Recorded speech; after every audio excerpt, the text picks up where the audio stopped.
Eu vou apresentar para vocês um conceito muito importante dentro da segunda lei da termodinâmica. O enunciado de Kelvin e Planck diz que é impossível construir uma máquina térmica que, operando em ciclos, converta calor integralmente em trabalho mecânico. Mas o que é uma máquina térmica?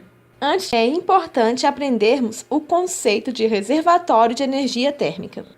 São corpos com uma capacidade de energia térmica relativamente grande. Esses reservatórios podem fornecer ou remover quantidades significativas de calor sem sofrer qualquer variação de temperatura.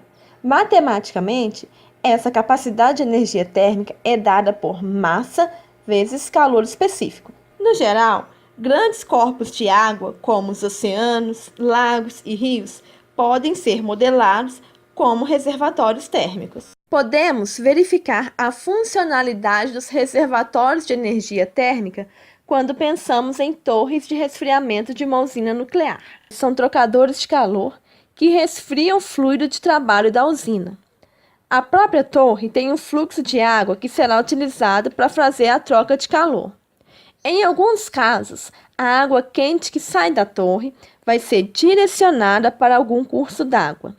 Isso porque o rio ou lago é capaz de absorver esse calor sem alterar a sua temperatura. Além disso, o vapor quente que sai pela parte superior da torre não provoca o aumento de temperatura da atmosfera terrestre. Isso porque, nesse caso, a atmosfera atua como um reservatório térmico. Quando o reservatório fornecer energia, ele será chamado de reservatório ou fonte quente.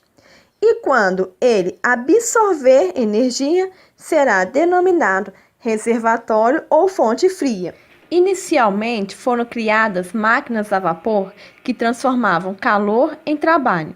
Hoje em dia, temos máquinas que fazem o trabalho inverso. As máquinas térmicas basicamente são constituídas por dois reservatórios, como mostra a figura. O calor flui do reservatório à temperatura elevada, fonte quente, para o reservatório à temperatura mais baixa, fonte fria, obedecendo à segunda lei da termodinâmica e transformando parte do calor que sai da fonte quente em trabalho. A parte de calor que não foi utilizada para a realização de trabalho é cedida para a fonte fria ou é dissipada. Portanto, uma máquina térmica nunca rende o máximo.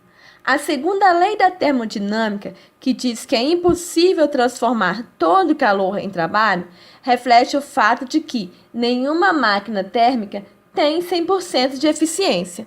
Portanto, o rendimento de tais máquinas é sempre inferior a 100%.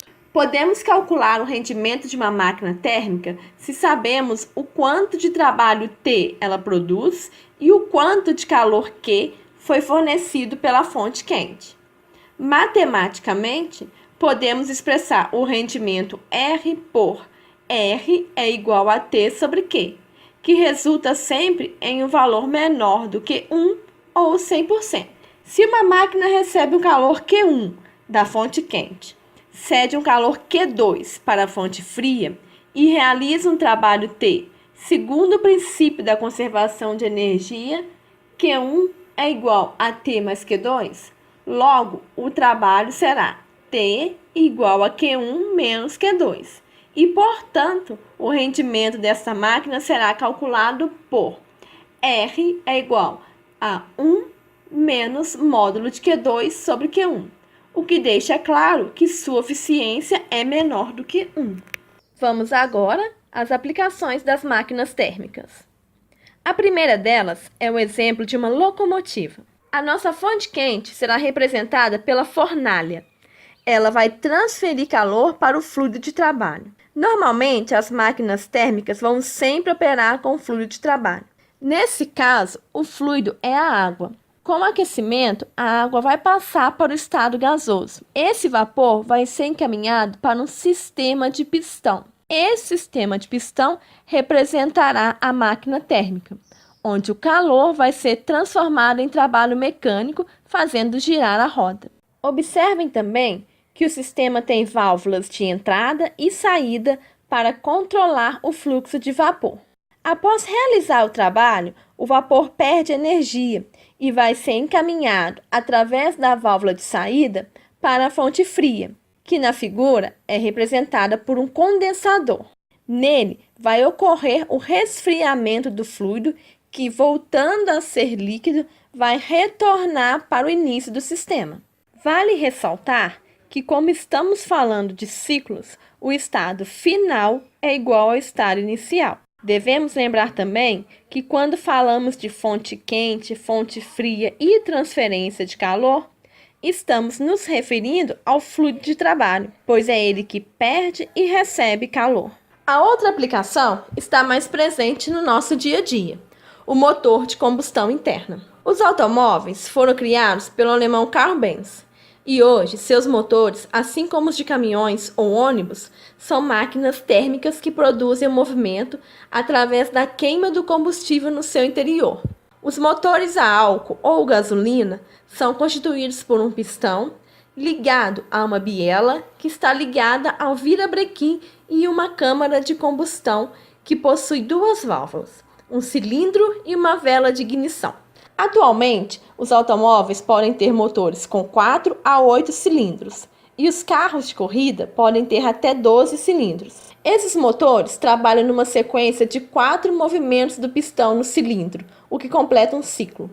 Esse ciclo de funcionamento foi aplicado por Nikolaus Otto e por isso também são chamados de motor de 4 tempos ou motor Otto. Vejamos cada etapa do seu funcionamento. Primeiro tempo, admissão.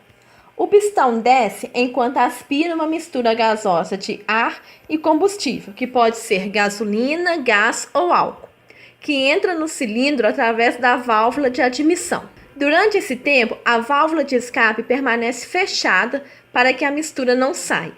A pressão máxima atingida é menor do que 1 atmosfera, mantendo-se constante, processo isobárico, e a temperatura fica entre 340 e 400 Kelvin. Segundo tempo, compressão.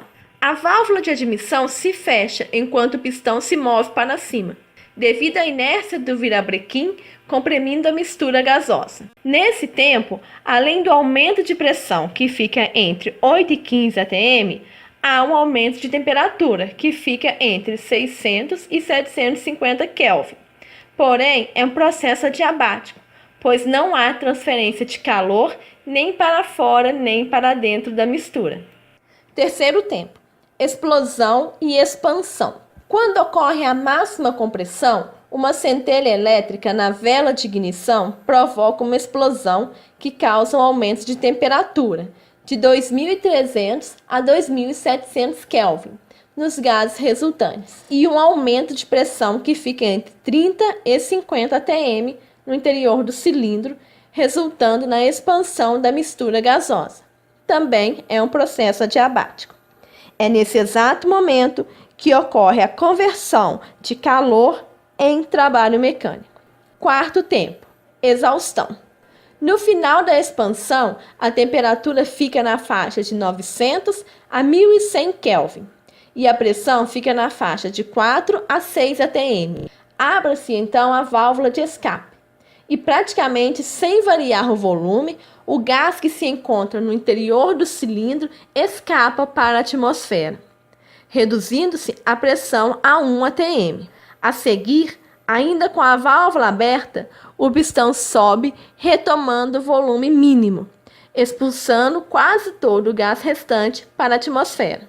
Assim, se completou o ciclo, pois o volume e a pressão no interior do cilindro voltaram aos seus valores no início do primeiro tempo.